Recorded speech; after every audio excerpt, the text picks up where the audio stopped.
Students, आज हम पढ़ेंगे हिंदी फर्स्ट यानी वाणी का अध्याय 2 शेर को सवा शेर। पाठ का परिचय। प्रस्तुत पाठ के माध्यम से बच्चों को बताया गया है कि लड़के किस प्रकार अपनी गलती को किसी बूढ़े पर मढ़ देते हैं, लेकिन फिर भी उस गलती का दंड लड़कों को क्यों भुगतना पड़ता है। आइए पढ़कर जानें। एक बूढ़ा रेलगाड़ी में बैठा यात्रा कर रहा था। वह आराम से लेटा हुआ था। एक स्टेशन पर जैसे ही रेलगाड़ी रुकी, वैसे ही उस डिब्बे में कुछ लड़के जो विद्यार्थी थे चढ़ आए। उनमें से एक लड़का अपने साथियों से बोला, आज जंजीर खींचकर इस ट्रेन को रोक कर देखें, बड़ा मज़ा आएगा। दूसरा बोला, देखो, बिना किसी खास बात के जंजीर खींचने पर 300 रुपया जुर्माना लगेगा, वह कहाँ से दोगे।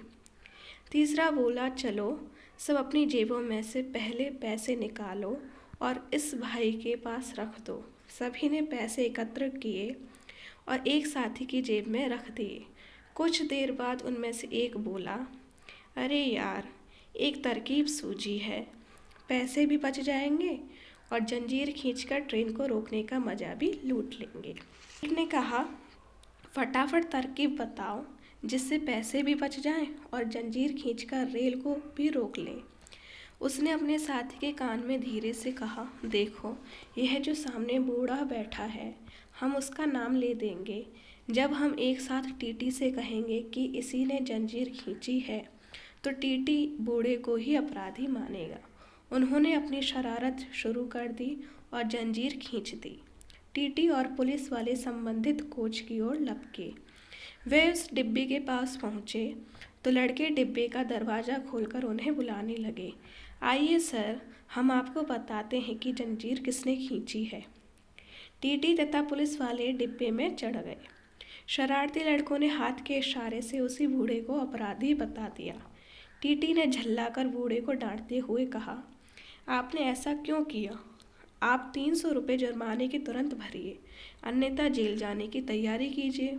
बूढ़ा बोला, साहब, ये लड़के ठीक कह रहे हैं, जंजीर मैंने ही खींची है, पर क्या करता साहब, इन सभी ने मुझे लूट लिया। कुल जमा पूंजी जो 300 रुपये मेरे पास थे, इन्होंने जबरन छीन लिए, तब मजबूर होकर मुझे जंजीर खींचनी पड़ी। देख लो साहब, इस नीली कमीज वाले लड़के की जेब में मेरे 300 रुपये रखे हैं। हवलदार ने नीली कमीज वाले की तलाशी लेकर 300 रुपये निकाल लिए। बूढ़े को 300 रुपये देकर टीटी ने क्षमा मांगी और पुलिस वाले लड़कों को पकड़कर ले गए। बूढ़े ने अपनी सफ़ेद दाढ़ी पर हाथ फेरते हुए कहा, अरे ये बाल यूं ही धूप में सफ़ेद नहीं हुए हैं। शरारती लड़के अब पछता रहे थे कि कहाँ तो सोचा था कि बूढ़े को जलील करेंगे, पर बूढ़ा तो बड़ा उस्ताद निकला, उसने उल्टे हमें ही फंसा दिया।